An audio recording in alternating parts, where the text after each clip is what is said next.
ताता जबान बनाते थे, फिर एक नई जबान बनाते थे। इसी तरह कई जबानें बनती कई जबानें बन गई और कई जबानें मतलब कॉमन रेखा गया। अब आर्यों के बारे में मुहक्किकीन की मुख्तलिफ आरा मिलती है। कुछ कहते हैं कि इनका वतन का पता नहीं, सकाफत का पता नहीं, ज़बानों का कहाँ से आए थे, इनका मजहब क्या था। लेकिन कुछ मुहक्किकीन कहते हैं कि ये रूस के रहने वाले थे। रूस के रहने वाले 4000 कब्ल मसीह 4000 कब्ल मसीह ईरान में दाखिल हुए। ईरान का नाम इन्होंने दिया। ईरान का पुराना नाम था ईरान मतलब आर्यों के रहने की जगह।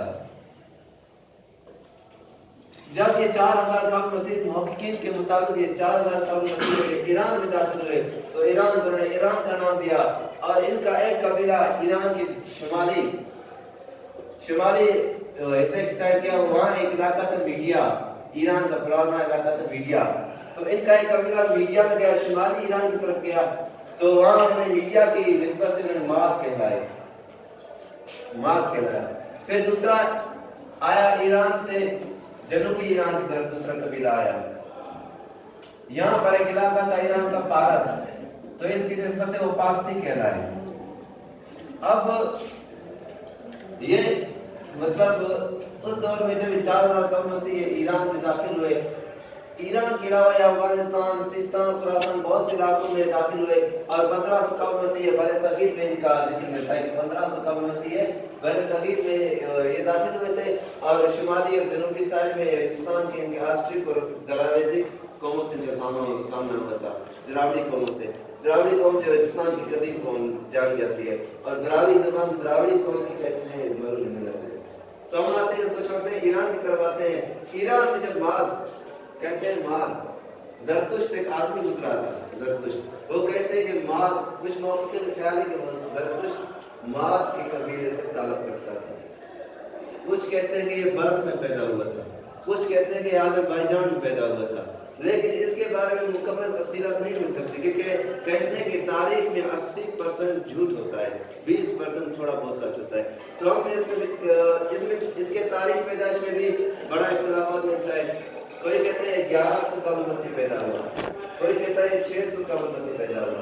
लेकिन ज्यादातर मुहक्किकीन इस पर मुतफिक हैं कि 600 कब्ल मसीह अज़रबैजान में पैदा हुआ।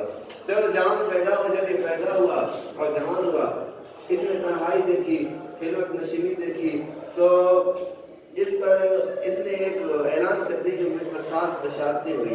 उन 7 बशारतों में मुझे अल्लाह ताला ने कहा कि तुम नबी हो। अपने पैगंबर होने का इसने ऐलान कर दिया। ऐलान करने के बाद इसने 10 साल अपने इलाके में मतलब मेहनत की, अपने मजहब की।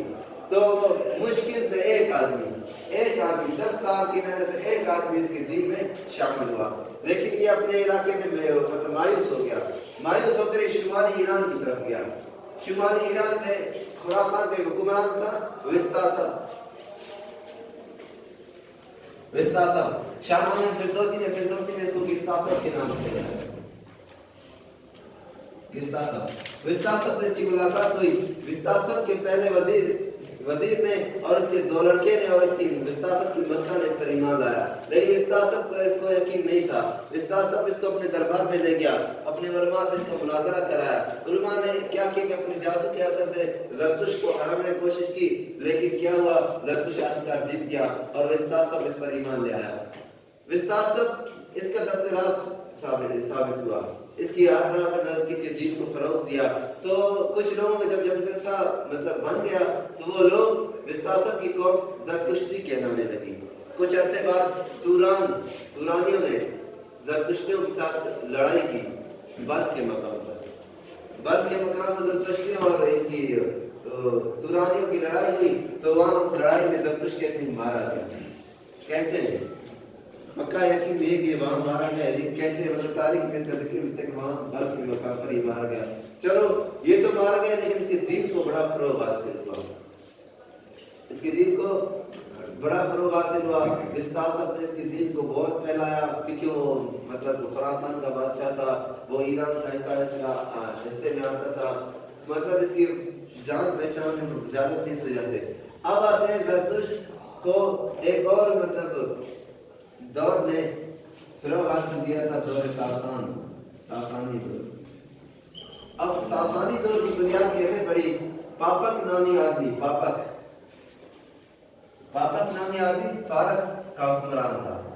اس نے خواب دیکھا کہ میرا چرواہا ساسان، اس کا ایک چرواہا تھا ساسان. اس نے دیکھا کہ میرے چرواہے ساسان کے سر پر ایک بڑا سورج طلوع ہوا ہے اور سورج سے پورا جہان وہ ہو گیا ہے.